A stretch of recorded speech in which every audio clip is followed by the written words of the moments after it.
On this week's show, we'll be discussing Hi-Fi Rush Studio Tango Gameworks is saved, Red Dead finally making it to PC, and what do we expect to happen at Gamescom? All that and much, much more in this week's GamerGuild Podcast.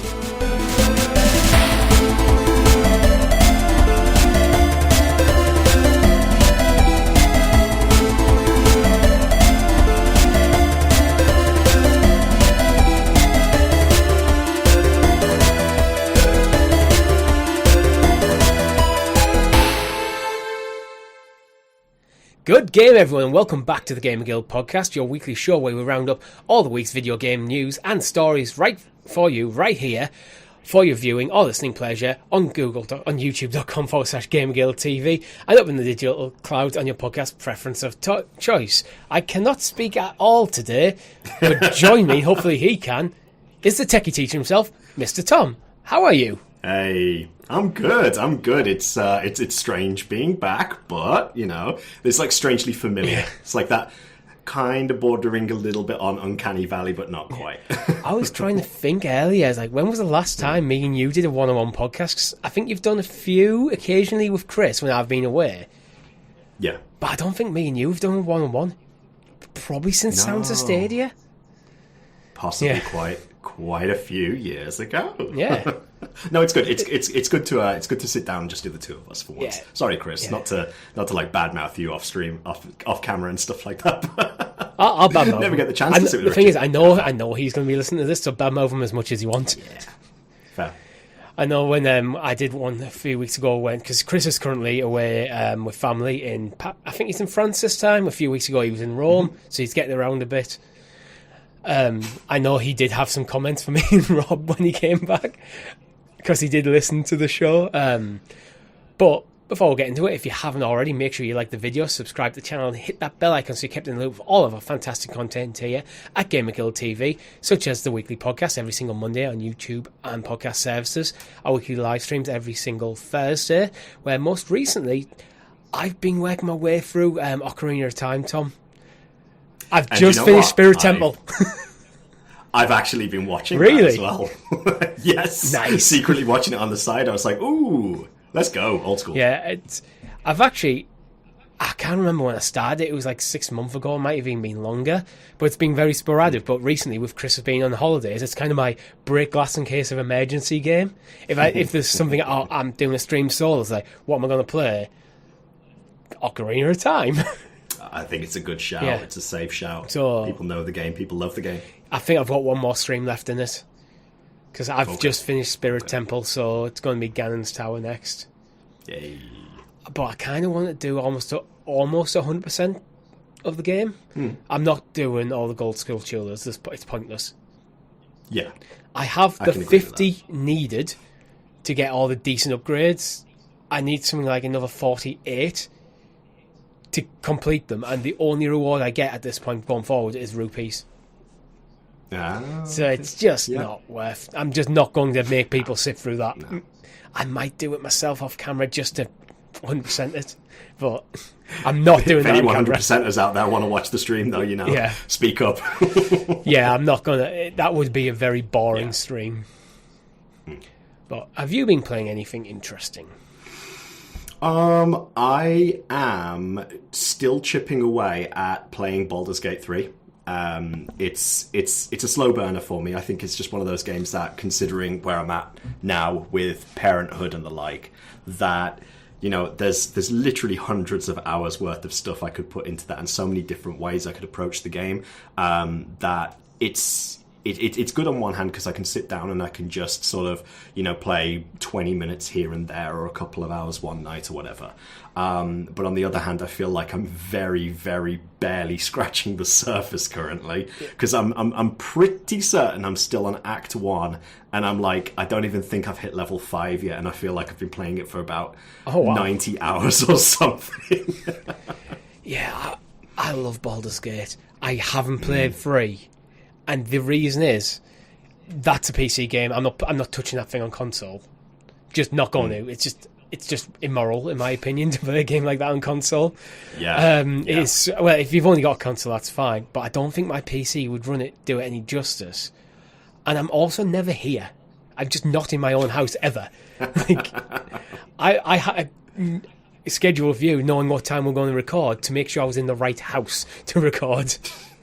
You did. Yeah. You did, I can confirm. You have to get yourself a Stream Deck. I mean, if that's the kind of thing that you fancy, or whether you really do mean, like, you know, is it a mouse and keyboard thing? It's a mouse and keyboard thing. Right. So it's like... So based on experience of playing, like, Baldur's Gate and Baldur's Gate 2. Yeah. And, like, Divinity, etc. Yeah, just any kind of then, like, top-down isometric games.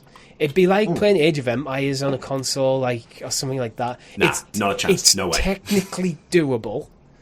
I think I played a bit of City Skylines on Stadia, actually, with the controller as a curiosity. And it's doable. They've done a good job at mapping stuff. It's too tactical. It's just not...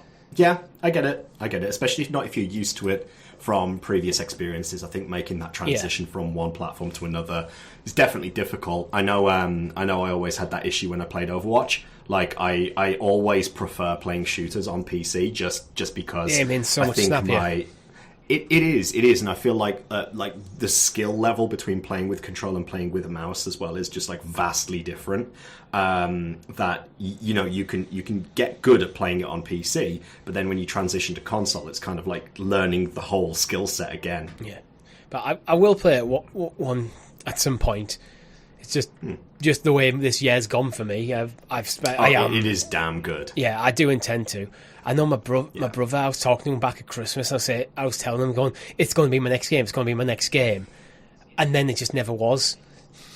But yeah, you need to keep it on the list, because it is, you know, it's an award winner for a reason. Like, swept so many awards for a reason. It is that damn good. So one day, you know, I'm only how many hours into it, but I'm still like eager to play it every single evening. Yeah, well, I would have had a day and date, because I owned it on Stadia. I pre-ordered it. I think I did it. I might have even done a stream of something. I can't remember. Check all the streams are still on the channel. Go find it if you want to look.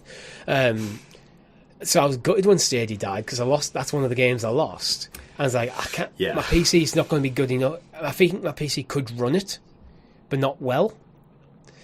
Yeah. It's one of them. It's like, you're hitting like round about the minimum specs. I'd have to bet if I stuck a better GPU in, I'd be fine. But I don't want to buy a better GPU. I can't afford it. Yeah, it's a big upgrade you got to pay for. So I'd have to look at something like GFN, but I'd also need to have significant, because it is, as you mentioned, you feel like you're 90 hours in Act 1. That's a lot of gaming time. That it would be so disjointed. It's not even the subscription time. It's like my gaming of it would be so disjointed. Yeah, like, most of my gaming is done now on the Portal. Actually, is it? Yeah. Okay. I love the Portal. It's great. All right. I am the perfect use case for it at the moment. Anything else? Or it's just Baldur's Gate? Baldur's Gate, dabbling with getting into No Man's Sky again. There was another big, once again, free update. You know, credit given where it's due to Hello Games, that they have been consistent since the terrible launch that everybody knows of No Man's Sky, that they have been consistent with free updates ever since, and it has significantly changed the game. But recently they released it's called Worlds Part 1, and essentially they've created a new planet generation system. So the planets are a lot more diverse now, and there's a lot of graphic overhauls to the planets as well, because that game originally came out 2016. Yeah, like it's a long time ago now. I think I was one of the few people who didn't buy into the hype of that game. I remember when it was coming out, there's this hype everywhere. It's going to be the best game ever. I'm looking and going, what's the game?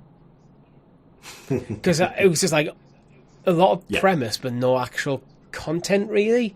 I was like, what is the gameplay? And then when it came out, there was no gameplay. And then they've done a hell of a job keeping that relevant, or clawing it back into relevancy, and then they just continue supporting. I think it's such a success story now.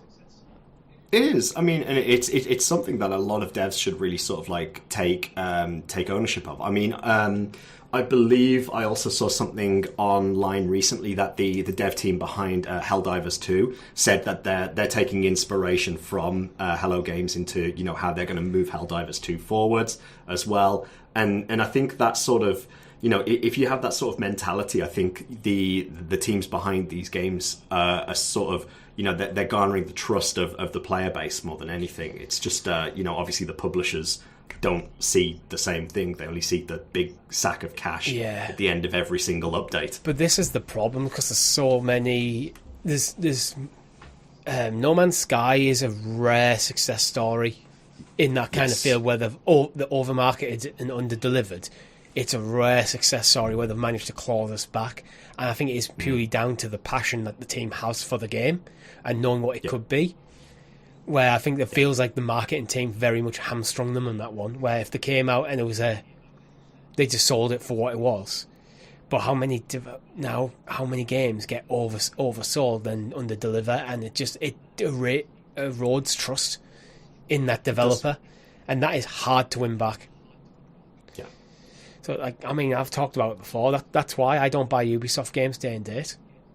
No. I'm right there with you. I'm always interested, but I'm always skeptical.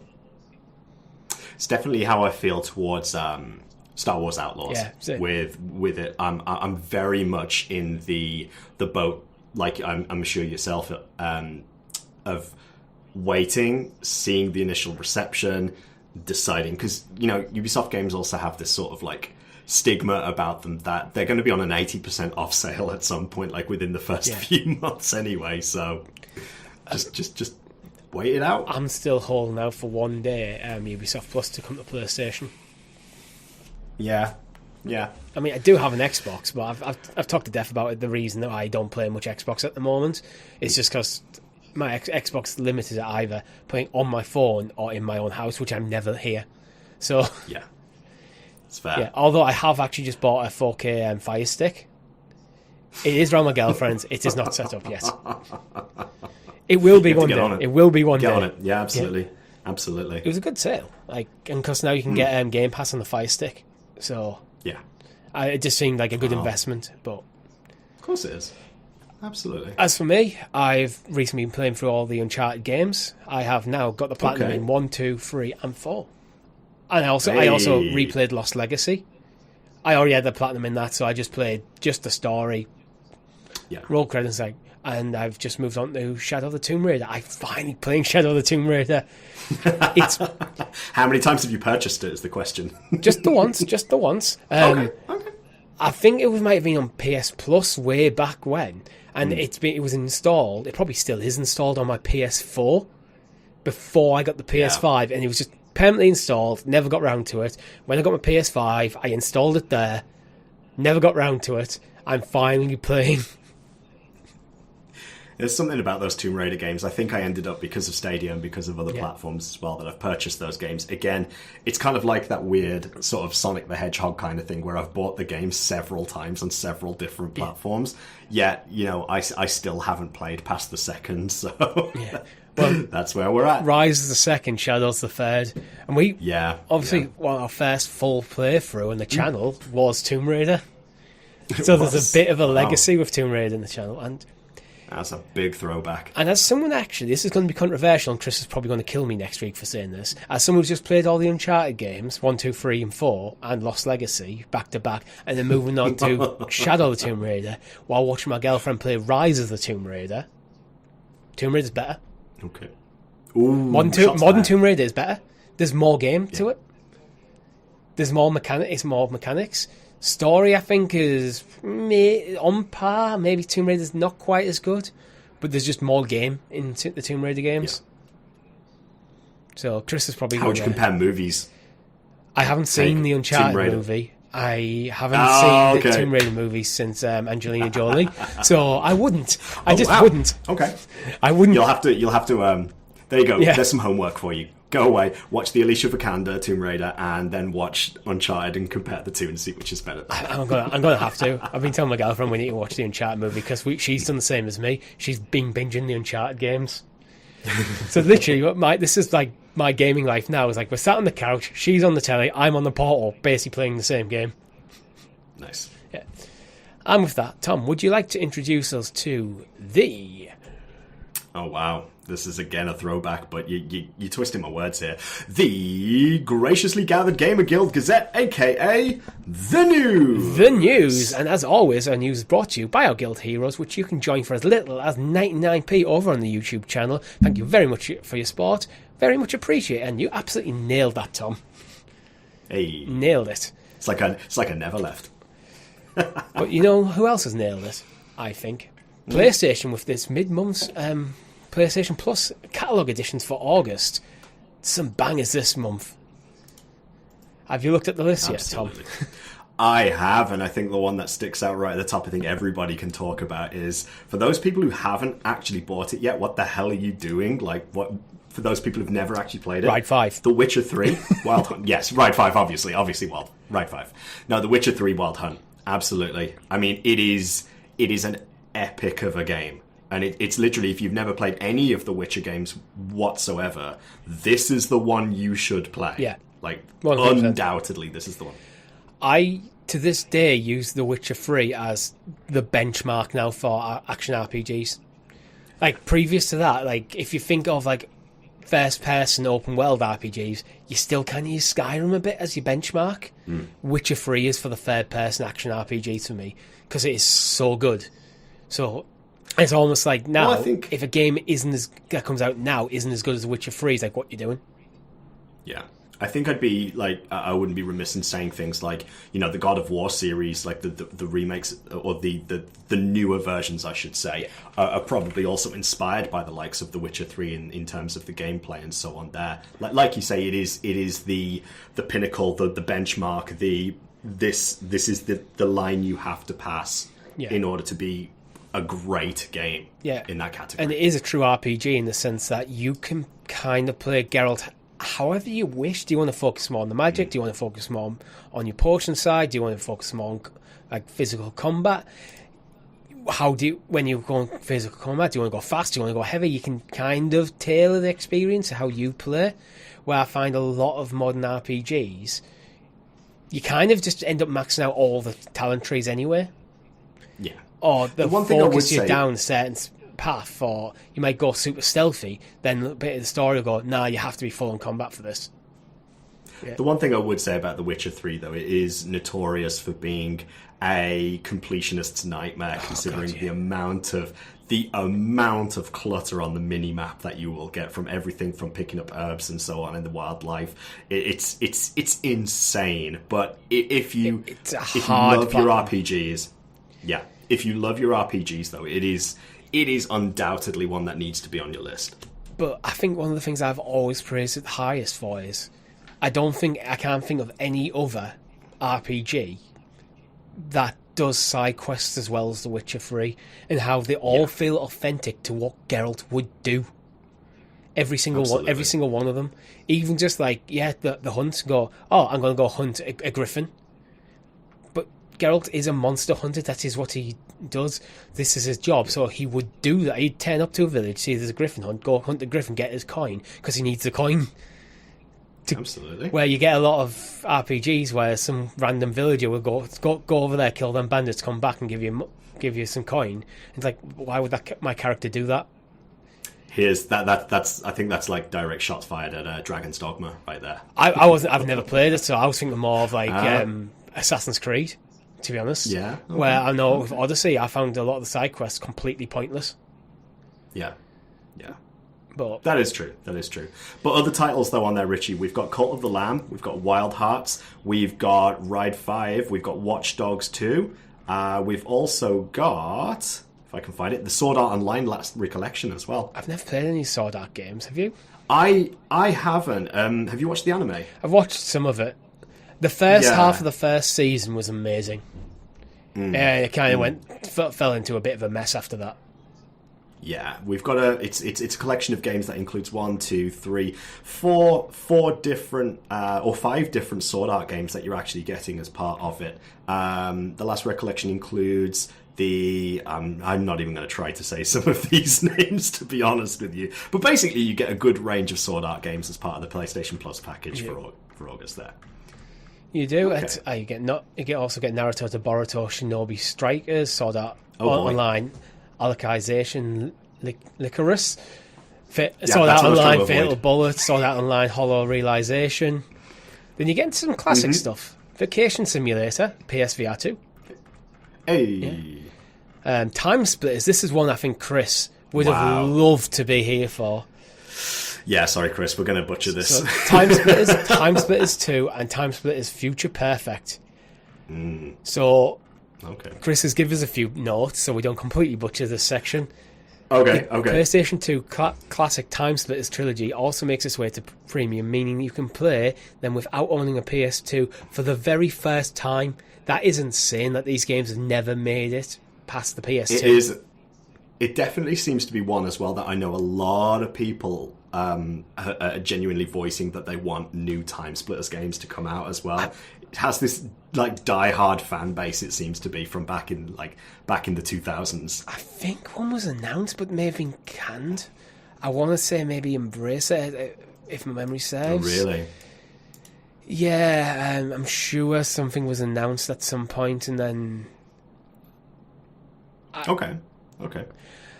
I'd have to confirm with Chris. My memory's a bit fuzzy on it, but I think... Any experience of playing Time Splitters yourself? I don't think I've ever played them. I'm so sorry, Chris, but I also have never played Time Splitters before. So I'm sorry, guys. I'm kind of ruining being the guest on this episode. Yeah, I had a PS2, but I don't think I ever actually had owned Time Splitters.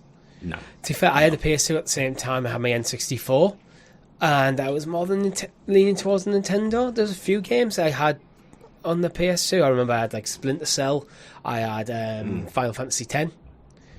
I think I probably had one of the FIFAs. You know, I had more stuff on my N64 than my PS2. Yeah. But out of all the games coming, is it? What would be... Obviously, your pick of the bunch is going to be Witcher, but I think Cult of the Lamb's got a bit of a cult following. No pun intended.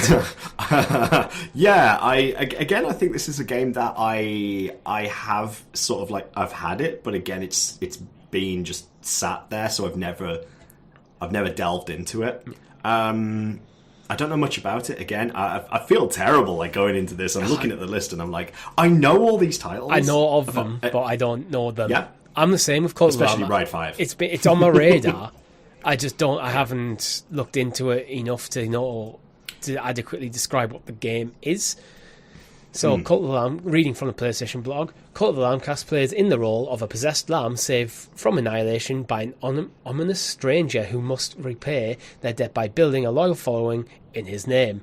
Start your own cult in a land of false prophets, venturing out into diverse and mysterious regions to build a loyal community of woodland worshippers and spread your word to become the one true cult.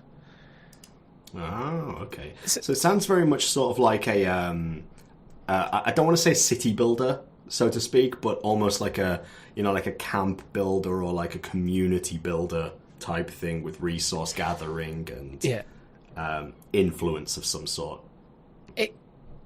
To me, it kind of like gameplay-wise, and there's probably a trailer up at the moment as we're talking on the YouTube video, it kind of reminds me of something like a bit like Binding of Isaac, kind of almost like roguelike. Well, it's probably not roguelike, but in terms of like the small, like every one screen windows where everything's on screen at the same time, then you move to the next screen, then the next screen. That kind of style of gameplay. And quite actiony, actually. Oh, okay. So it looks. I can totally see why it's got a bit of a cult following, considering actually that is literally the point of the game. Yeah, definitely. Wild Hearts, I think, deserves a bit of credit because it's basically it's Monster Hunter, and you don't get much in the Monster Hunter genre outside of Monster Hunter itself. But absolutely not. I think it's something that it's what is it? It's like Monster Hunter, but with a more like natural or like wildlife-y take rather than. I say wildlife-y take. I get what it is. It's very much like it's technology versus nature, isn't it? Wild Hearts. Yeah. I think it had a few unique mechanics. I think you can summon. I want to say you can summon blocks to help with platforming sections and stuff. Chris actually did a first look on the channel, so it's worth checking it out. Absolutely. I think we have to talk about Watch Dogs 2 for sure. The best of the series. Yeah. So I've heard. I've never played any of them. Oh wow, okay. It's coincidentally it's the only one I have any experience of playing. I didn't touch the first one. Certainly didn't follow that up either. But it is something that is worth noting that Watch Dogs 2 has actually been out on PlayStation Plus before, so it is a re-release for anybody who missed it first time round.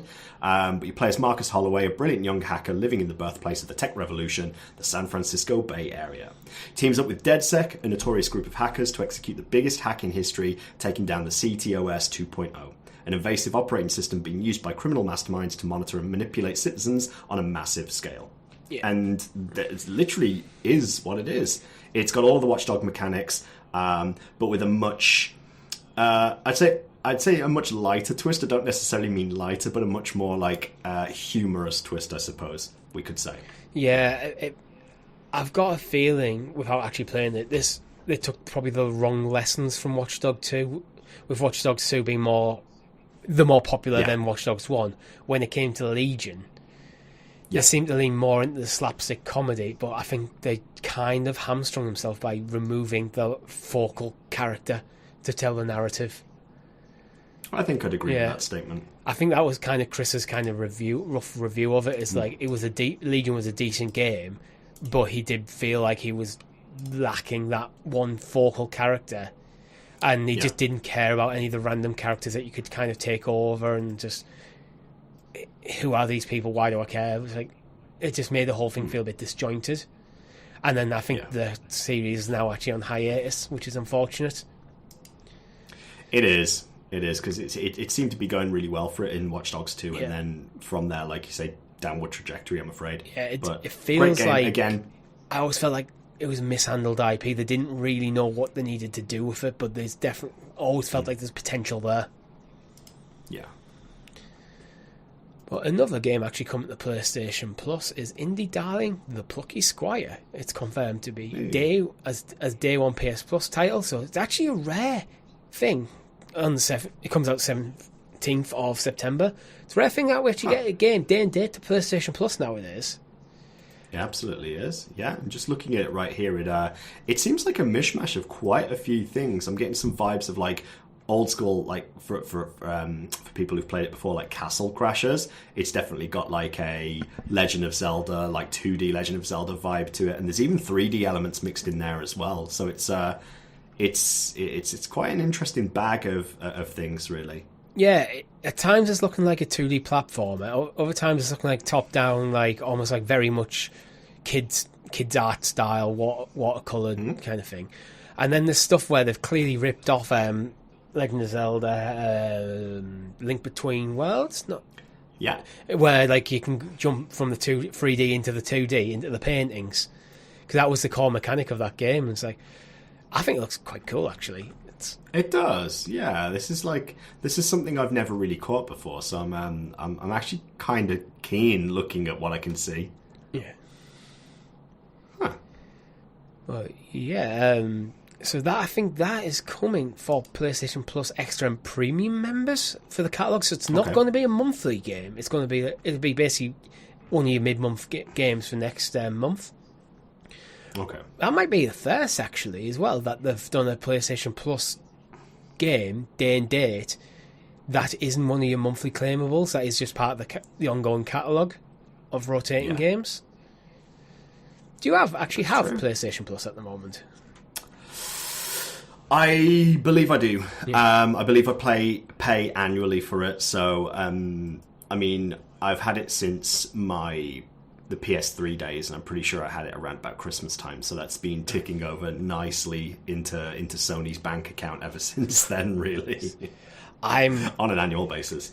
I'm slumming it on like the basic package at the moment on an annual thing, because even though I host a video game podcast and previously hosted a PlayStation specific podcast, I still found myself never actually playing any of the library games. And back in January, I was kind of doing a bit of cost cutting, like as things are getting really expensive. I was like, where can I claw back some money? And it's like, I'm not making use of premium. Yeah. So I just went all the way down to essential. I think it is fair. It's one of these things that we've got so many subscription services and things like that available to us these days, and truth be told, sorry to you young folk out there, but as you get older with more responsibilities in life, time for gaming does become limited. Yeah. So you do have to pick and choose like what you're playing and so on. And sometimes the services, while it's nice to build up the library, it's hard to keep up with the amount of stuff that's thrown your way. Oh, I'm terrible for that. But there again, I've just been playing through all the Uncharted games and now starting with the Tomb Raider games. But there's massive titles that I've wanted to play and just never got around to. I dropped Jedi Survivor. Oh wow! Okay. Main reason is it's on Xbox. I've got it on Xbox, not PlayStation, and not rehashing stuff. But it's like that was just a whole thing. Yeah, it is, because it's just easier for me to play PlayStation at the moment when I'm not at my house. So there's stuff there. So I was like, because as I was saying with Baldur's Gate earlier, the reason I haven't bought it is because I'd be so disjointed in playing it, I'd end up dropping out, and that's what happened with Jedi Survivor. Yeah. Okay, I can see that. I can see that. But I also didn't love Jedi Fallen Order as much as you and Chris. I don't know. I have never been able to put my finger on why I didn't love that game. I liked it. Well, it's fine. If it doesn't sit with you, it doesn't sit with you. Moving on, how would you like to play over 1,300 classic games on PlayStation? It's tempting. It depends what classic games are included in those 1,300. It's quite a large number. I'm not going to list them. That would be the entire show. I can appreciate that. Antstream Games is coming to PlayStation, bringing over 1,000 retro and arcade games to the platform. So games that cover from platforms including the SNES, Game Boy, Game Boy Color, Lynx, Amstrad, Amiga, Arcade, PS1, Atari, Sega Genesis. There's a massive library of diverse stuff. But it really, really is. It is. Wow. So it's one of the, if you are a retro game enthusiast, I think this could be a potential bargain. It could be. Just having a quick look through the list of, you've got some classic games out there, like on the SNES, you've got Super Star Wars, Empire Strikes Back is on there. On the ZX Spectrum, we've got some. It looks like you're hitting some decent games on every platform. But then it also looks like there's a lot of what I would deem to be filler, in a way. Yeah. It's obviously going to be near and dear to somebody's heart out there. Yeah, there's going to be some people who see it and go, "Oh yeah, I remember playing that." Joe and Mac. There you go. I've just seen Joe and Mac on the list. I've seen R-Type on the list. Just some classic arcade games. But yeah, there's a lot out there. 1,300 certainly does incorporate a lot. Yeah. There's not much that can be said other than that, really. Yeah, so you can get this as a one-off purchase for £99.99. Just a one-off, you get full access to the library, or you can pay an annual fee of $39.99 as a subscription model. I kind of like that, giving people the option. Yeah. The one thing I do like is it appears that you can, although this is in the announcement that it's coming to PS5 and PS4 in the near future, it seems like once you have this, you can just pick and choose what platform you want to play it on. Oh wow! I'm not going to comment on how cross saves might work for this, because there just isn't enough information available to me at the moment. But it'd be pretty cool if you could. And stuff like that makes me feel like more confident in the longevity of the service. Yeah. Absolutely, and I think it needs to be clear that it is essentially a service, isn't it? Yes, it is streaming these retro games. So again, it's another streaming service. But like you said before, I like the idea that somebody could pay a single fee for lifetime access. I think that's decent, and I think a lot of services these days are missing that option. Although they might end up having to price themselves out of the market. But depending on what you have available in your library, I think just shy of £100 is decent for a big collection of classic games, especially if you are a retro gamer. Oh, absolutely. I can guarantee there's someone out there who was a massive fan of something like, I don't know, Rugby Boss on the ZX Spectrum back in the day, and now can't get the hands on it. Now here's the opportunity. So I kind of like this from a game preservation point of view. I just picked it. Or maybe Frisky Tom and the Atari 5200s. There you go. It is the only Atari 5200 game currently available on the service. I know nothing about it, but it's there. Someone has played that game and enjoyed it. Yeah, absolutely. So I really do like this as a game preservation thing, because I think game preservation is such an important thing that I think it's been neglected a lot by the gaming industry over time. Yeah. And it's difficult when things are gone to get them back. Just look at Time Splitters. It took this long to get off the PS2. This is true. Yeah. This is very, very true. Yeah, but talking about getting things back, we previously reported on Tango Gameworks after the successive Hi-Fi Rush got shut down by Xbox. They've been saved, Tom. They have been saved. So, you've played Hi-Fi Rush, haven't you? I have. I'm very happy to say I have as well. It's a game that people were incredibly surprised by when it came out. Just a sweet little indie title that just popped up. It was. It came out of nowhere, and I have to say, it was a refreshing.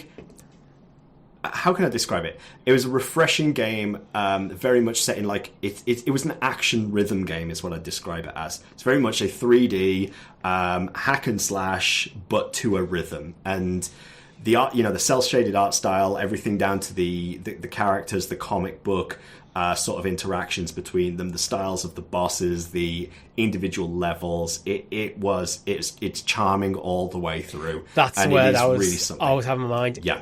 It's a game that's just full of charm. Absolutely.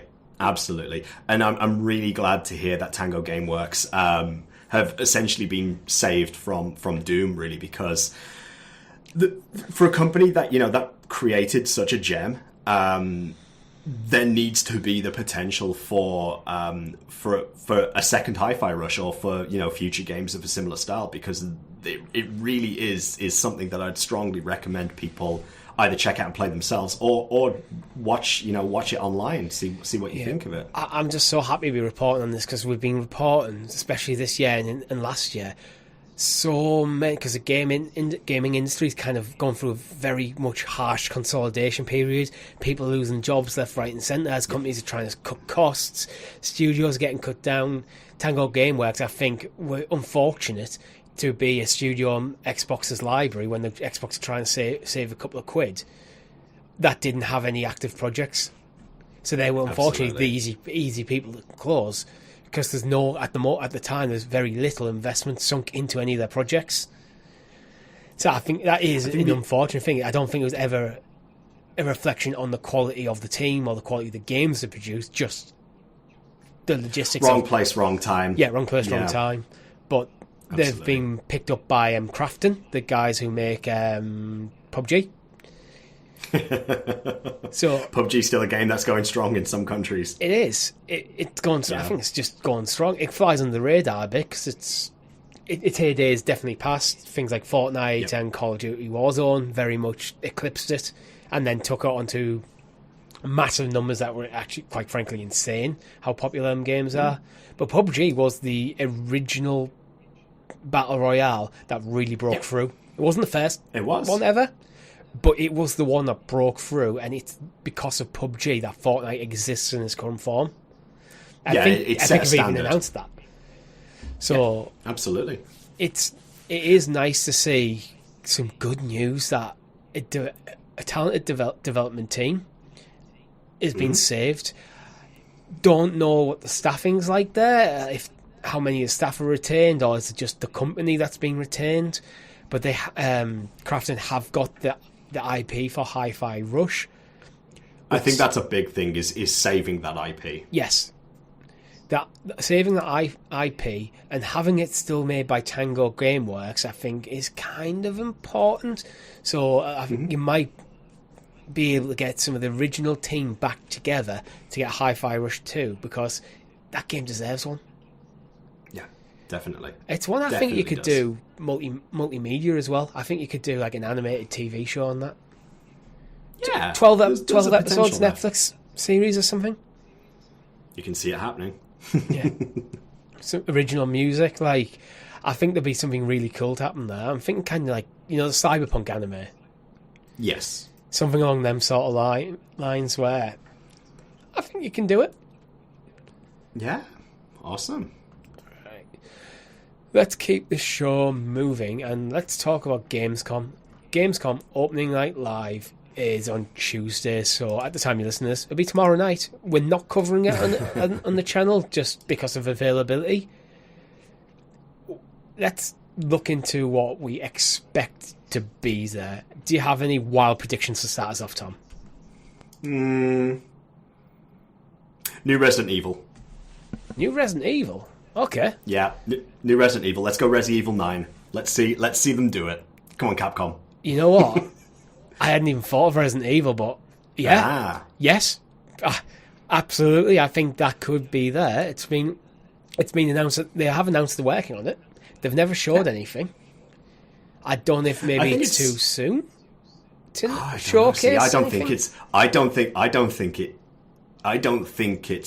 not too soon. I think the timing's right, personally. But yeah, I could see an imminent announcement of a Resident Evil 9.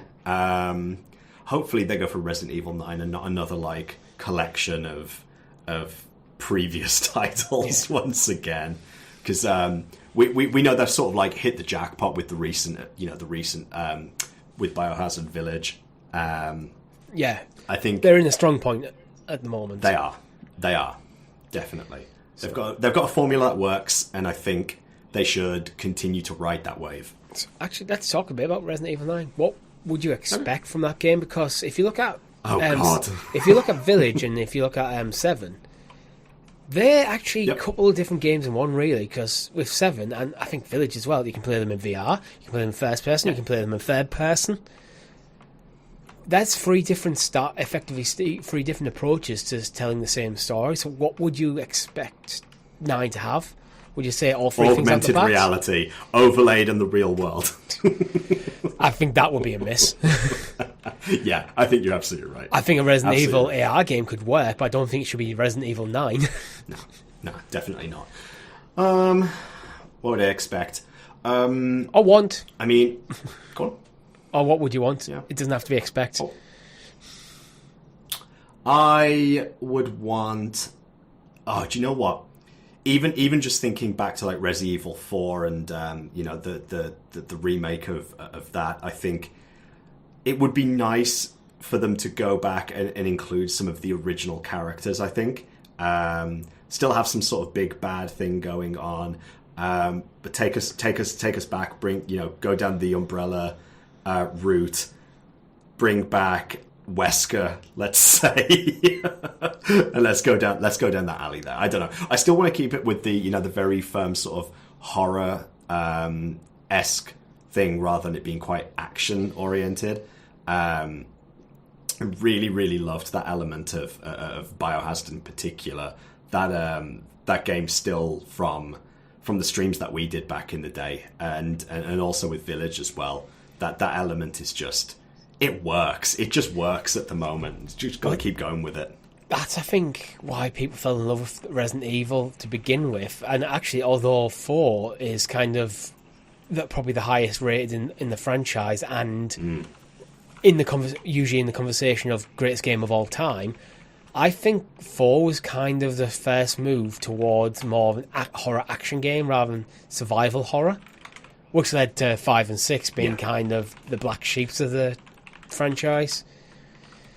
Absolutely. So I do think they need to stick with survival horror. There can be action elements to it, but I think they need to stick to that. Plot wise, I'm with you. I want to see them kind of link.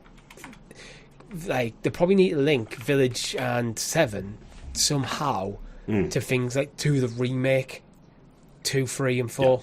Yeah. It'd be nice to kind of pull these all together. And I'd love them to remake 1 again. Yeah, absolutely. But I do want to see a new entry in the series as opposed to going back and rehashing one of the titles again. So my bold prediction is Resident Evil 9. Any thoughts yourself?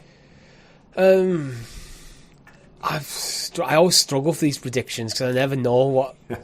Like, I'm going to stay away from the Xbox stuff because Xbox has actually announced what they've got there. Everything from Diablo 4 Vessel of Hatred, Diablo Immortal, Stalker 2, Atomfall, Starfield, Shattered Space Age, and Mythology Retold. There's literally tons and tons of stuff that Xbox are showcasing, including Star Wars Outlaws, actually. Although it's not an Xbox game.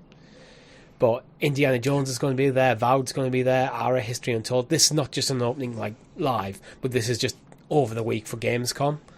So there's a huge amount of stuff. Okay. I'm going to go Persona 6. Oh, wow. I know Metaphor Refans Hazio is going to be there. Same studio as Persona 5. Persona 3 and 4 were kind of remastered last year, I think it was. Yeah, but I think it was last year. I think the world is ready to hear about Persona 6 for it to be announced that they're actually working on it. Yeah. I think it's a bold prediction considering I think there is some... I'm sure I've seen some like DLC for Persona 3 might be around... Might be around... I think last year Persona 3 Reload Episode Aegis was announced. I don't think it ever came out. So... I don't know. But I do want to see Persona 6 turn up at some point. Yeah. I can see more about Death Stranding 2 potentially. Yeah, that's a safe prediction though. Kojima and exactly. We know with Kojima and Jeff Keighley are essentially game bros at this point, aren't they? So we're definitely going to get to the point where we'll see Death Stranding appear there. I'm also potentially wondering whether we have an announcement of. Just having a quick look through here on online, like some people are saying that is the time right now for the announcement, the world premiere announcement of the next Sonic the Hedgehog movie. Yeah, the next Sonic the Hedgehog movie, Sonic the Hedgehog 3 and Knuckles. That's what they need to call it. Knuckles. That's what they need to call it. Even though because Knuckles had his own his own movie or TV show. Yes, Paramount TV show. Yeah. So that would be hilarious if when Sonic 3 comes up and then just at the bottom, and Knuckles. And Knuckles. Fantastic. Love it. Yeah. Yeah, I think some of that could be good. Maybe Last of Us Season 2, actually. Ooh, that's a good one. They are... There's a lot of cast stuff getting announced recently. Yeah, they talked about Abby, didn't they? And there's the talk about Abby having a personal security sort of entourage with her, the person who's playing Abby, for reasons that if you've not played the game we won't talk about, but yeah. My only thing though is PlayStation kind of don't really turn up to these kind of events too much. Yeah. But I think with a TV show, I think that goes different because the TV show is more of a Sony decision rather than a PlayStation decision. And I think, it's something like, Last of Us Season 2, having at Gamescom, makes sense a bit. Yeah. Depending, because that could also be a Game Awards thing. But I could see something there. Okay. Good. We'll have to wait and see, won't we? Not long to wait. Nope. It's going to be fun to watch it. Like, especially, I'm just looking at the list stuff from Xbox. But Xbox feel like they're in the perpetual state of almost about to explode, because they've got so much cool stuff that just doesn't seem to quite get out. Like, I think Avowed especially needs a good push, because I think it's one of the most. I don't think this is a testament to its quality. I just forget about it. Yeah. Indiana Jones? looking forward to the I Great Circle? I am actually. I'm interested in seeing how it actually looks. Is it going to be just a straight up like Tomb Raider, Uncharted sort of clone, or is it going to have its own real sort of unique gameplay elements that are going to make it stand out as an Indiana Jones game? Really? Yeah. Well, it's going to be first person, which I think is interesting, considering, bear in mind, Tomb Raider, the original Tomb Raider games were based off Indiana Jones.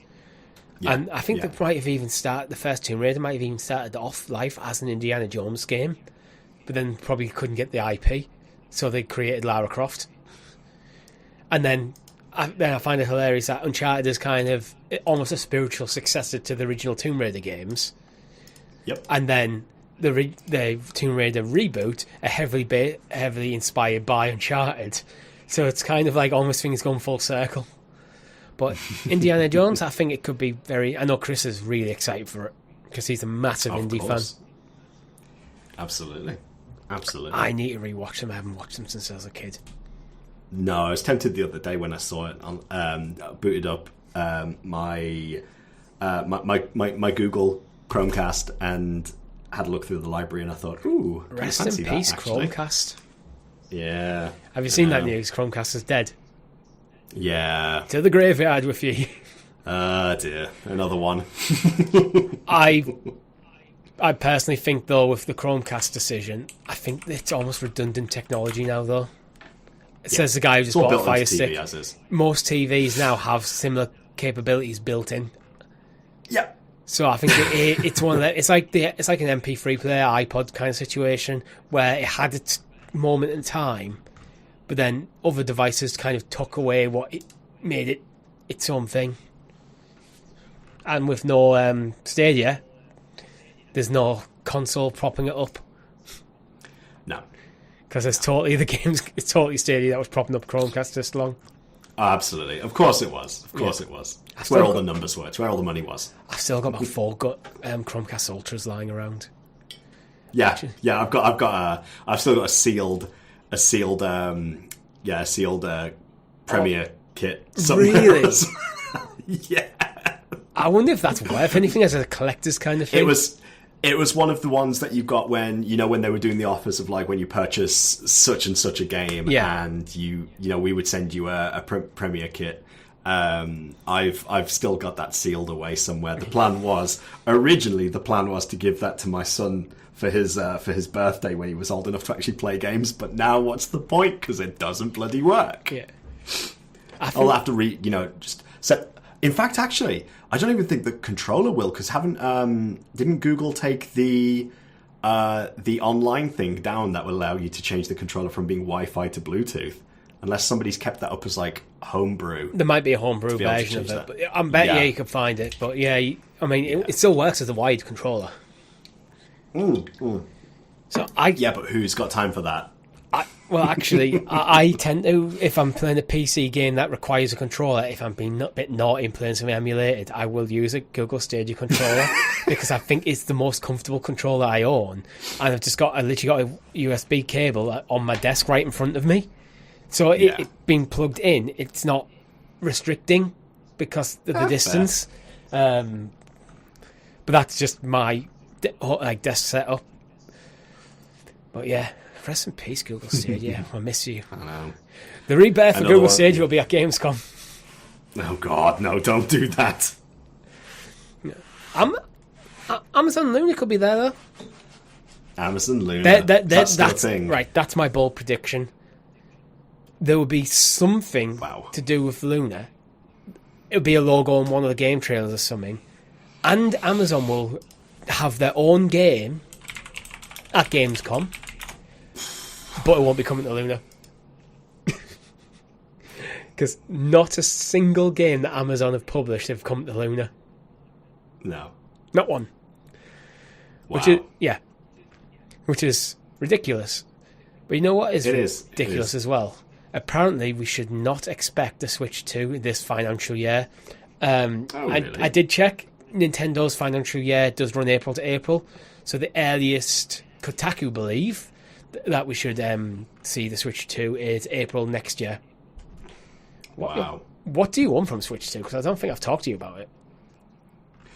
I don't really know. I think the form factor of the Switch is pretty much spot on what you want it to be. I think the only thing you would want is improved performance all around, really. You know, time and time again, we've seen games that have been ported to the Switch come out, and it's just straight up been a downgrade in graphical capability. And we know that was always going to be the case with the Switch because of where it sits in sort of like that weird sort of like 0.5 gen each time. But it's becoming apparent that it's so far behind. Yeah. Now. I think Nintendo have done miraculous things with the Switch. If you look at things like Tears of the Kingdom, how for the most part that plays actually really quite smoothly. Only 30 frames per second, but to get 30 frames per second 1080p in a game that looks that good, quite stable, on what was old mobile hardware when it came out. So it doesn't have a dedicated GPU. It's got an APU in there. I think was incredibly impressive. The problem, I think, with that level of hardware is while Nintendo have showcased that you can do it, third-party publishers look at it and go, that's a lot of development that you probably have to develop from the ground up to run on that. Where if you port the game, you're not developing from the ground up. Yeah. So look at direct competitors when we look at in taking the console in itself, where we've got, the Steam Deck, we've got the ROG Ally, you've got the PlayStation Portal as well, which obviously you can chime in on there. There's obviously performance differences between each of these devices as well, and where one might have a pro over the others, it also has a massive con. For example, like the Steam Decks and the ROG Allies are notorious for how hot they actually get because of the onboard hardware. Able to do some amazing things with the kit, but at a cost, right? Yeah, I don't think a Switch 2... I'm with you. What I want from a Switch 2 is a Switch but better. I want to be backwards compatible as well, so I don't lose all my current Switch library. I just want that hardware just better in every single conceivable way. Because I think they've nailed it for what that console is. They've absolutely nailed it. It's just feeling underpowered nowadays. Yes. What I want is basically my Switch, but with the performance of a PlayStation 4. I would be over the moon for that. Because a lot of games now are still getting ported to the PlayStation 4. I think Jedi Survivor actually is coming to PlayStation 4. So we're not even talking about small titles, we're talking about tentpole AAA experiences. So if the Switch 2 is on par with that, I think you're good. It's crazy to hear news that things like Jedi Survivor are being ported backwards because... the amount of PS4s in the wild. It's true, but also there are like significant performance issues with that game, both on PC and PlayStation 5 as well. So I'm sure it's the same on Xbox too. Yeah. But yeah, to hear that something's being ported backwards is slightly concerning in that regard. But hey, like you say, the amount of consoles that are available, it's a money game at the end of the day. I hope Nintendo aren't going silly with it, because sometimes Nintendo trying to reinvent the wheel a bit. Like, it worked with the Wii, didn't work with the Wii U. Just, you've Wii got U, something... aka Switch Beta. Yeah. It's weird that actually, to think that the Wii U is actually closer in kind of design concept to the Switch than it is to the Wii. Yeah, absolutely. But, had to start somewhere. Yeah, just give me a Switch. I don't even care about things like having... I know some people like, it has to be 60 frames per second, 4K, OLED screens. Like, nah, just give me a solid 1080p, 60 frames per second on any reasonable game. If it's not needed, I can handle 30. And it's got to be decent screen, decent battery life. I don't need... It's got to be a groundbreaking performance big enough for this. Upgrade. Yeah, it's got to be a big enough upgrade though to actually warrant sales. That's the big thing, and that's the thing that people are going to be looking for, I suppose. Really, is that compared to the Switch itself, people are going to need to see a reason for why should I buy this when I've already got a Switch. Because people buy Nintendo products. I think they will. This is the thing that This is the thing that Nintendo always have, though, isn't it? It's always like, oh yeah, the DS came out, then the 3DS, then moving on to the Wii, the Wii U, blah blah blah blah blah. They are the masters of reselling your stuff you already have. Oh yeah. So I just They sell ice to an Eskimo. Yeah, but imagine like how good like things like Tears of the Kingdom could be if it wasn't on underpowered hardware. Yeah. Like, that it would be an amazing experience. And I don't think I'd even want to go, you know what? The Switch 2, it's part of the Switch family, and this is what I've said they should have done with the Switch Lite. You can use the same controllers. For me, the Switch Lite should have still had detachable controllers and still been compatible with the same dock. I found it weird that it wasn't. Yeah, but, definitely. Yeah, just give me a better Switch 2. But apparently, Kotaku are claiming that no developer they've spoken to expects it to be launched this financial year. Which, maybe that makes sense. Maybe like they're looking at it going, you know what, it's a financial decision. Maybe it's an April launch. So it's on next year's books rather than this year's. So, but I think that's more of a business decision rather than a readiness decision, because I think truly they're ready to go. Must be. But Dragon Age Vielguard, Tom, it lands the 31st of August. Ooh. What's your hype level for this? I'm sort of sitting on the upper half of the scale of hypedness, I suppose, really. Love Dragon Age.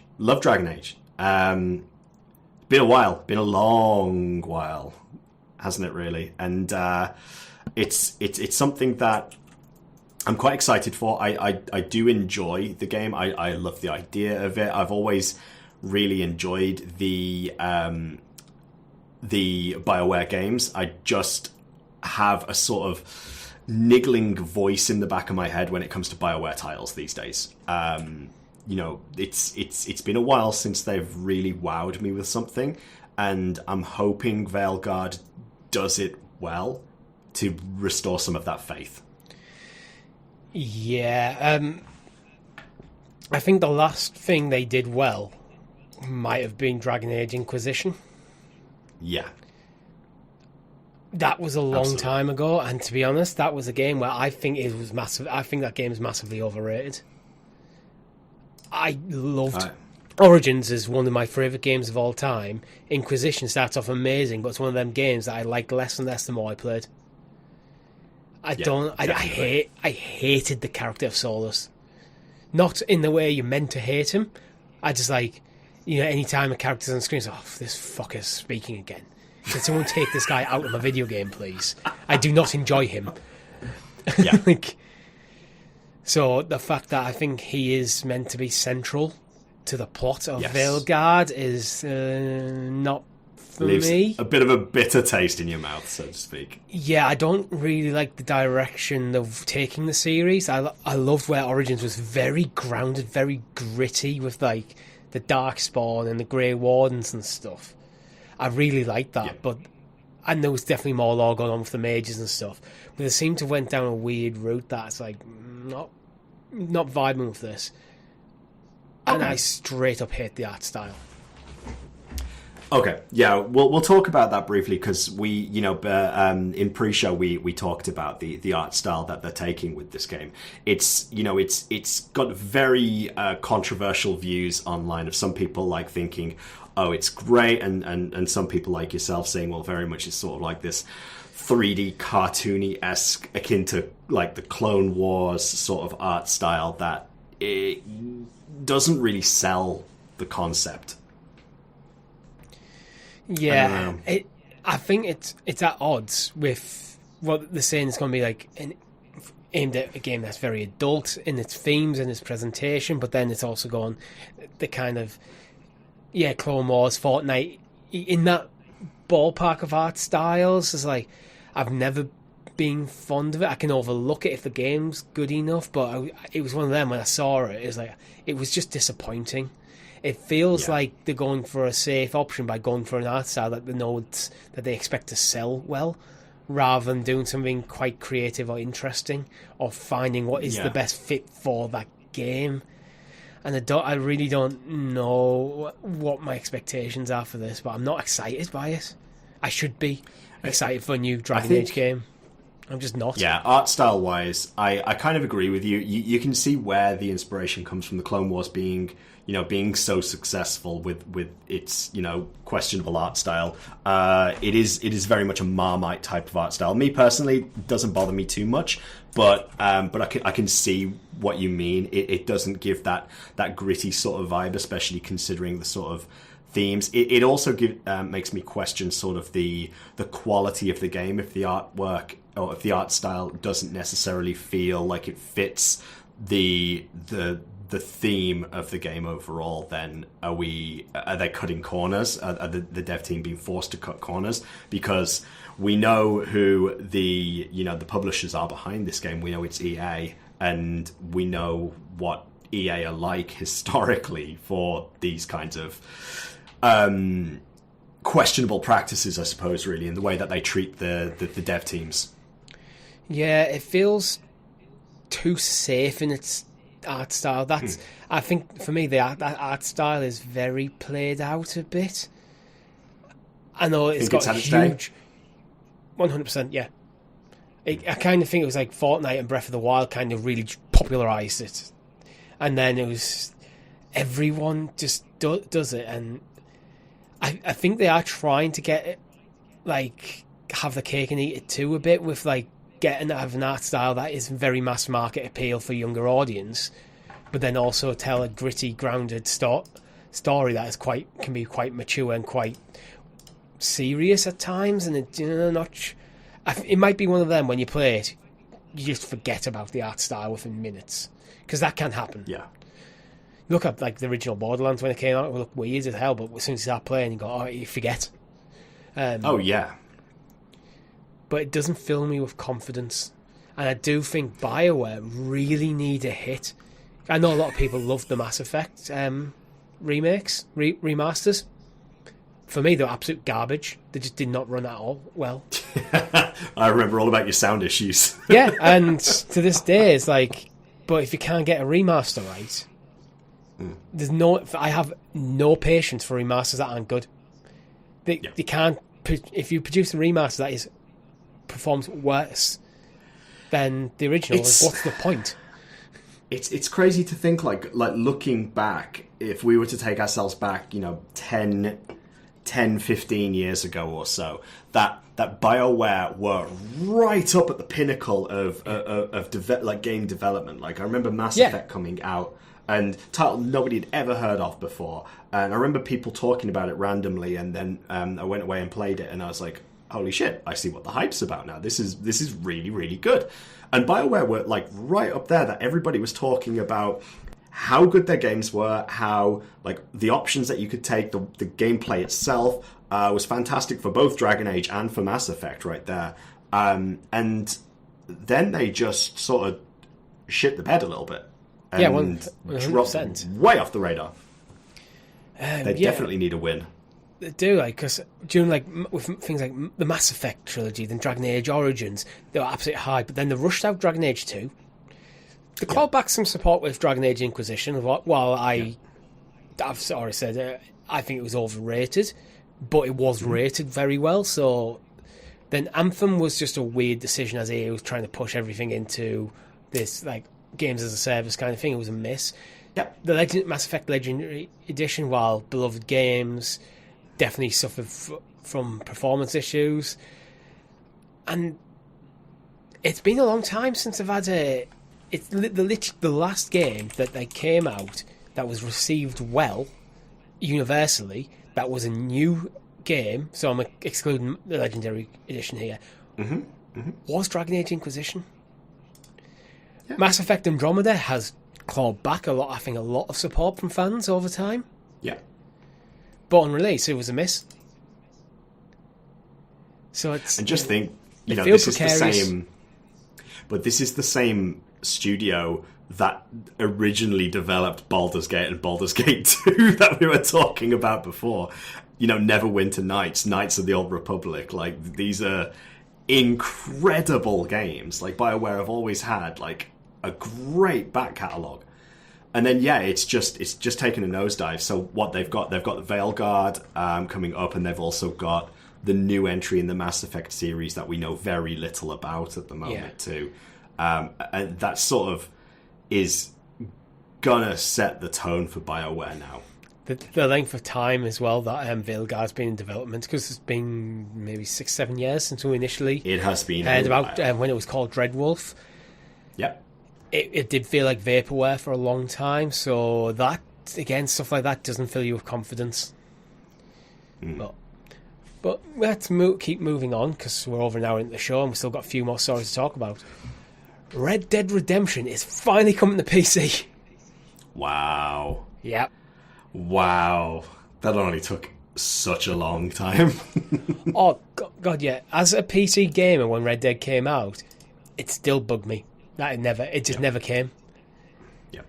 And interestingly enough, I think it was announced through the PlayStation Store that was coming. Really? Yeah. Huh. It's a weird announcement.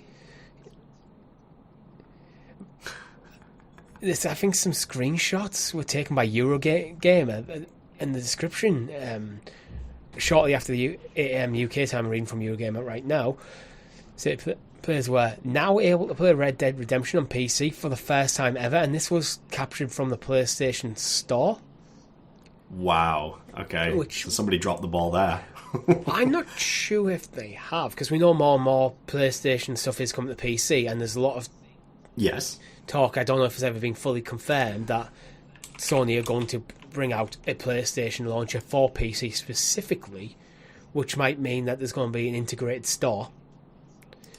So it's possible that this Red Dead Redemption on the PC is actually just the PlayStation version ported impartially, maybe in partnership with Sony. Okay. I mean, none of this is kind of confirmed as of yet, but it is a interesting thing, because the reason why I was never bothered about Red Dead 2 is because I never played Red Dead 1. Yeah. Because it didn't come out on the platform of choice at the time. Yeah, it always sort of struck me as being weird that, Red Dead 2 came out on in 2019 on Steam, and there was never any sort of sign of where is the original. It feels like that's one of them things. Oh, we're bringing out Red Dead 2, and Steam's like, guys, we haven't got Red Dead 1 there. Let's get that out there. Yep. Let's just launch it. Absolutely. Extra sales, right? Let's keep moving on. Okay. What are your thoughts on Concord? Do you have any? I have literally no thoughts on Concord at the moment. What? I don't know how I feel about games like this anymore, like live service shooters. I don't know. I've got such a bitter taste in my mouth since Overwatch. Overwatch 2. Since Overwatch 2, talking about, I have some love for certain games, but when it becomes like a live service game, I have to see a reason to want to invest my time and my money into it. There are games out there that do this sort of thing great for free. Valorant, for example. Like, what's the point of me playing Overwatch 2 when I can play Valorant for free? For example, I mean, I know Overwatch 2 is free as well, but Valorant just feels like a step up. Apex Legends, again, I need to see a reason. Why would I want to invest in Concord is the big question. Like, what sets it out, sets it apart from the other similar sort of titles? As someone who's not into these sort of games, I couldn't tell you, because this to me it does look like Overwatch again. It's got quite a zany cast of characters, some quite comedic moments, but the gameplay looks very much just like every other arena shooter. Obviously, I think it'll feel different to play, the different abilities and different characters. But the news actually we're talking about here is actually the PlayStation have confirmed there will be at least 3 seasons. The game was £35 out the gate, and I believe there's going to be no battle pass, And the additional first 3 seasons that they have announced will be at no additional cost, but there will be an in-game store with cosmetic characters, cosmetic additions. I think that's better. To what I hear, I think when people put money down for something, I think it's, I don't know. I think this is going to come down to the individual more than anything when it comes to looking at a live service shooter. I think some people will want to pay for it, like akin to Overwatch 1. When Overwatch came out, you had to buy the game before it became a live service game later on down the line. I think it depends on how they approach the additional seasons. It depends on how they monetize. Is it going to be loot boxes, or is it going to be straight up buy tokens to buy skins and the like?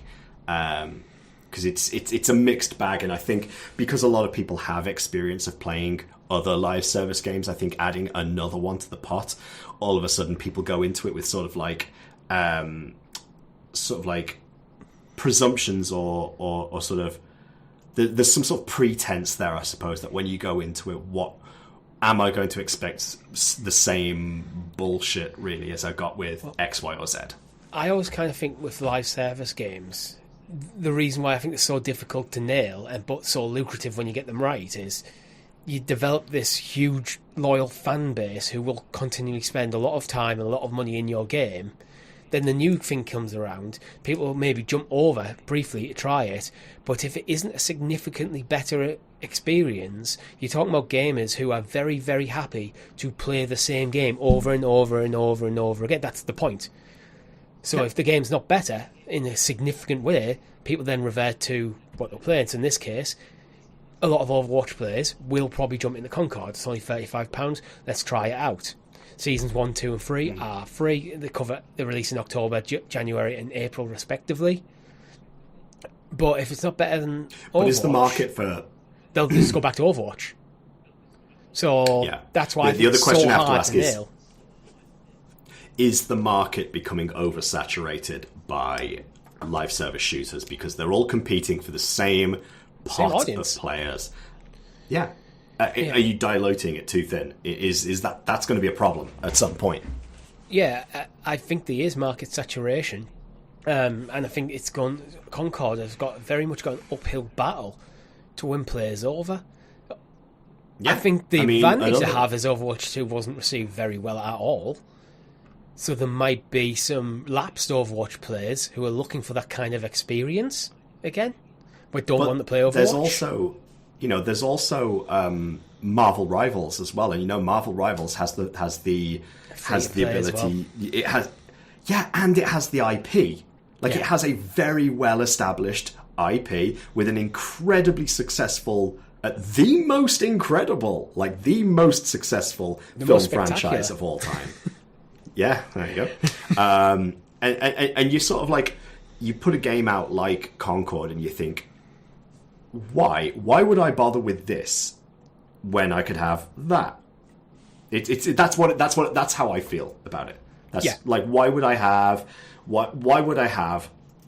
the Iceland's own frozen steak bake when I could have the Greg's freshly prepared one? Do you know what I mean? It's like okay.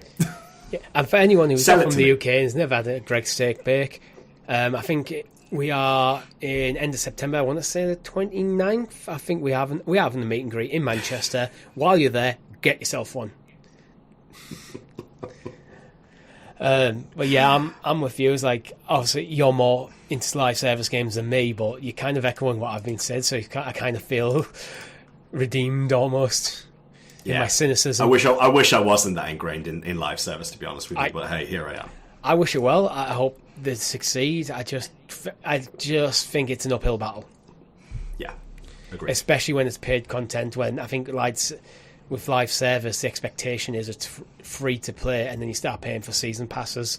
So maybe once every couple of months, you drop 20 quid or something. Definitely. Let's keep moving on because there's still a few more things I want to cover. We've mentioned it a couple of times, Tom. What are your thoughts on the PlayStation Portal? I like the concept.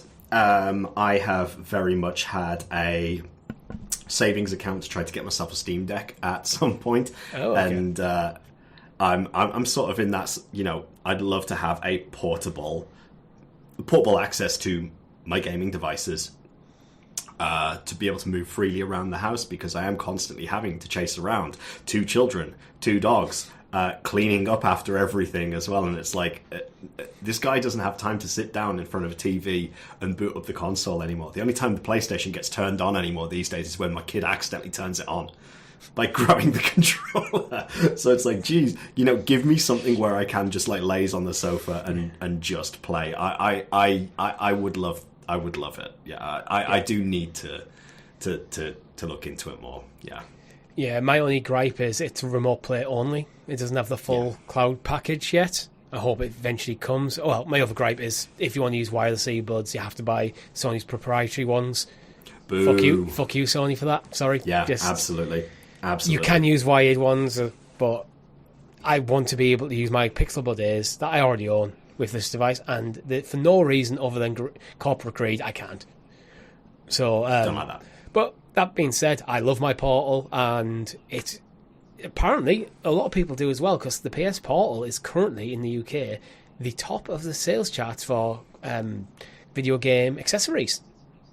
Wow, excellent. Yeah, well done. They've done something right. Yeah, they've nailed it. I quite find the Push Square article quite funny. There's one thing I read is like reading from the article, and almost 33% of you polled on Push Squares said you had zero interest in the device. Well, as it turns out, you're in the minority. It's like, well, yeah, because 33% is a minority. I know what they were going for with the statement, but it was just like, yeah, you missed that one, Push Square. But absolutely. But yeah, It's just selling incredibly well. Good. Chris is still predicting that it will outsell PSVR 2 by the end of the year. I'm surprised it hasn't already. I'm very much. I'd very much see that there's more of a use case for the Portal than there is for PSVR 2. Yeah, I think VR is very gimmicky. It is very gimmicky, and it's very much it's strange because I don't want to call it a fad, because we've been through this VR sort of like craze again and again and again. It has a use, but it is a very different use. You can experience certain titles from a different perspective, but the vast majority of people are not going to want to buy a VR headset. Whereas I can very much see people wanting to be able to play their console from somewhere else in the house. Like, oh, Johnny wants to go to bed, well, he wants to play his PlayStation. Sod it. Just go, here you go. Get him a PlayStation Portal, he can go upstairs to his room. You're not having a PlayStation on your TV in your room, Johnny. Yeah. It's just yeah, my biggest gripe about it is why I still stand by everything I've said on the show about the Portal. When the Portal was first announced, I went, that isn't because it doesn't have the full VR experience, because it's remote play only. It locks down your console, which means if you're, say, travelling for work, you can't be then playing games on it while your wife is at home watching Netflix via your PlayStation. It locks down the console. I stand 100% by it. But then I've also said I fell into the niche where, because I have my own PlayStation behind me, my girlfriend's got one. When I'm around hers, it is the solution for me to be able to play games while I'm at hers, while she's also using her PlayStation. I think price-wise, it sits itself quite nicely as well. Yeah. £200 is very reasonable. Yeah, yeah.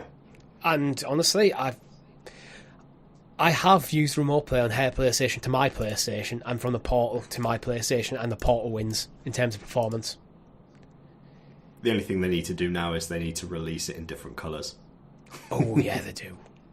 They won't. They it's won't. not as ugly as the DualSense, because it doesn't have the weird two-tone thing going on because the screen's there. But you mentioned VR. MetaQuest you can now use as a HDMI device screen. Okay. There is some caveats to this. So it was actually Basil, who was the project manager over at Meta, who reached out to us to let us know the news, which includes using it on things like PlayStation. He literally tweeted saying PS5 on the plane, anyone? In response to the Verge article where it was announced. There's a few things you have to jump around, but what general thoughts about using like something like a MetaQuest as a HDMI device for a PlayStation or the like. Oh, it's a weird one, this, because it's like, again, I can see it. I can see why, right? I can see very specific purposes, or very, like, case-by-case scenarios where it is doable, like, where it kind of makes sense, really. Like, but there's also a part of me that thinks, how fucking weird are you going to be sat on a plane with your 3D, like your VR headset on, with a PlayStation hooked up and connected to it to be able to actually play it into your visor? Like, I'm not quite sure how that would work. You may maybe if you'd have to use remote play via your phone and there's a HDMI device from your phone. I think it's cool to see them, like, with these VR headsets and stuff, expanding the functionality. Yes. I don't think it's a selling point. It's a nice to have for people who already have the device. I think one thing I could see it working quite well with is, it's just popped into my mind, is if you are a keen sort of, like, again, retro gamer, if you had something like a Raspberry Pi that you wanted to, like, output the HDMI, connect it to a VR headset, you could almost create your own sort of, like, homebrew, portable head, like, VR contained HDMI output for playing games, like playing arcade games on. But I'm struggling to see the bigger use. I imagine there's probably better use in industry as opposed to like domestic use at home.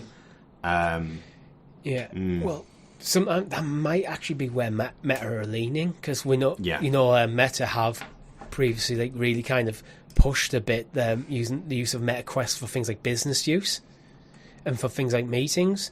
So it might be one of them. Oh, we see this as a cool technology for industry, but we're going to push it to the consumer side as well, as a way of, it's just a bit extra. If we're working on the technology, it's an extra potential of boosting the revenue streams. I'm not sold on using VR as a utility, really, unless, for me, it has to be, how does the VR experience improve upon the traditional experience? So I think it was I found it hilarious when Mark Zuckerberg was talking about using MetaQuest to have meetings. I was like, but we already have Microsoft Teams, we already have Zoom and, like, Skype, and how does strapping a thing on my face in VR improve that experience? I don't think it does. I don't. I just think there's still something about VR headsets that just makes me feel like people look a little bit foolish. Like, I get it. If you are doing it in the comfort of your own home, and it's like watching porn, really. It's kind of like VR is like watching porn, really, like using a VR headset, because it's like you can sit there feeling quite comfortable in your own home, but you wouldn't do it out in public. You sat there on your couch with your VR headset on, taking care of your needs, while you have no idea there's people in the room with you. But, like, I mean, this idea that you could use it as an output device, like an HDMI output, you could plug, again, going back to it, you could plug your Chromecast into it and you could watch TV on there. I know there's probably, again, apps and access to it on the MetaQuest anyway, but for whatever case, like use case scenario that people are going to use the HDMI output for, I can't see you being sat in your living room with your headset on, with your family around you while they're doing their thing, and you're just sat there in your own little world with your VR headset on. It just seems a little bit antisocial and a little bit kind of cringe in a way, really. Yeah, I still sometimes think VR is something that big tech is very keen on, and the rest of the world's like gone, oh, that's nice. Oh, yeah, that looks a bit fun. Okay, back on with our lives. Pretty much. Let's move on. Our last story of the day, Black Myth Wukong. We have the reviews. Game. Early reviews are out. Nice. What's your general thoughts on this? Because it's been coming out for a while. I remember when we first saw the preview of this, and we thought graphically it looked stunning, like absolutely incredible. We were really hyped, hoping that it would come to Stadia. I think we probably saw it at E3 or even at Gamescom at a point a few years ago, and it very much came across as sort of like this Chinese mythology inspired take on a Soulsborne type game, or an Elden Ring type game. But it seems it's not that, does it, Richie? It seems it's not. No, I'm trying to remember which review I read it in, but there was one of the reviews said it's kind of, the gameplay is kind of a bit more frantic, a bit more fast paced than you would typically expect from a Soulsborne. Okay. Reading from GameSpot, Black Myth Wukong is an uneven game where the highlights often outnumber the lowlights. Its triumphant boss battles and fast-paced combat make up for the stale moments in between, where bland level design and the scarcity of enemies will have you clamouring for the next face-off with the deadly Yaoguai. I appreciate that it's not just another Souls-like in what's now a crowded genre. I think that's important, that it's not just another exponent of the genre. Yes. It's being its own thing. Yeah. To continue reading, and the choice to go for Boss Gauntlet is unexpected and honestly quite refreshing.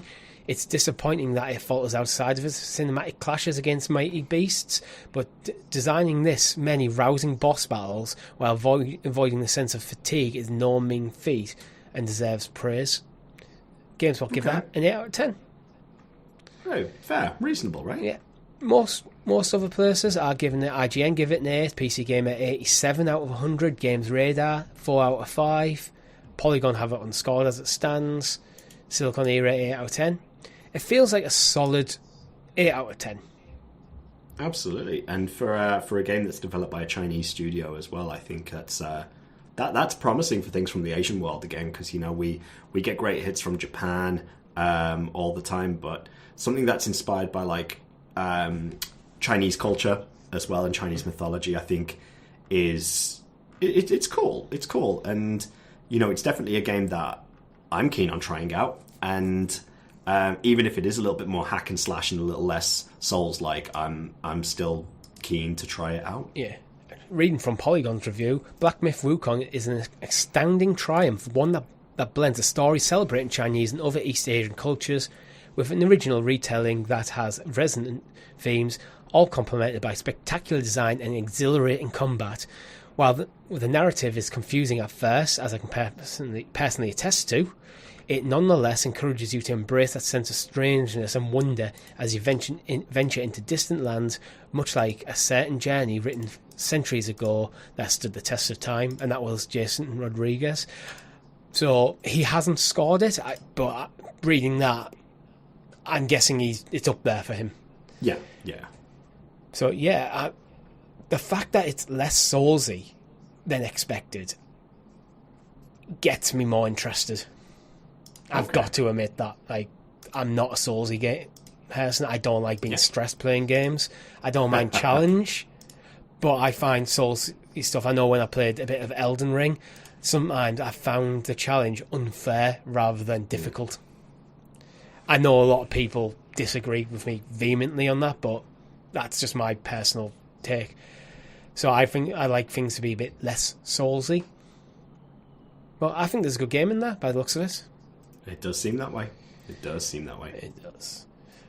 And that is it for the news section. And we like to round up the show, Tom, with a section that we call This Week in Video Game History, where we go through usually the day or the either side of when we record, looking at a list of games from yesteryear.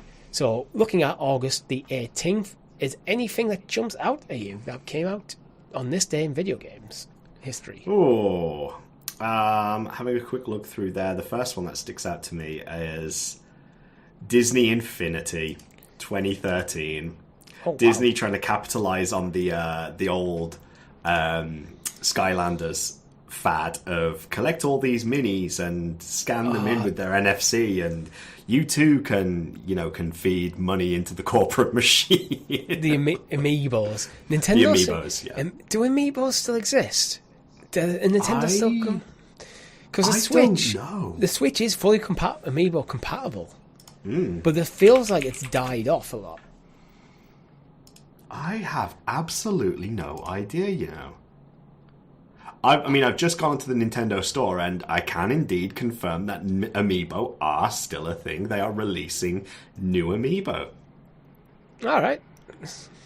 The latest 3 Amiibo are there are 2 duo sets for Splatoon, and a Sora Amiibo for Super Smash Bros. It seems to be a rarer thing, though. It felt like at the start of the Switch, everything was Amiibo, everything. Absolutely. I'm not going to lie, looking through the list, there's nothing jumping out at me. Taking a quick look through again. I mean, Spiritfarer, I know it was only 4 years ago, but again, I've got fond memories of Spiritfarer when it came out on Stadia. It was a nice little game. It was very relaxing. It had a very sort of somber story to it, this idea of like ferrying souls of the dead, essentially, but with a very cutesy sort of overtone to it. Yeah, I remember covering it. It looked at one of them games. It looked like, oh, this could be like an indie darling. And I think it did. It may have like been forgotten about a bit. So it'd be nice to see. That's one where I think it'd be nice to see it may drop into like a random PlayStation Plus like announcement just to give it a bit more love. Yeah, absolutely. And with that, that's all we have time for you this week. Thank you very much for watching. If you've liked the video, make sure you hit that like button, subscribe to the channel, ring the bell icon so you're kept in the loop of all fantastic content. Thank you, Tom, for joining us again. It's been a pleasure to have you back. It's been good. It's been good. I've enjoyed it. Likewise. We'll have to get you back more often. Yes. My name's been Richie. I've been Tom. Thank you very much for watching. GG, everyone. Goodbye. Bye-bye.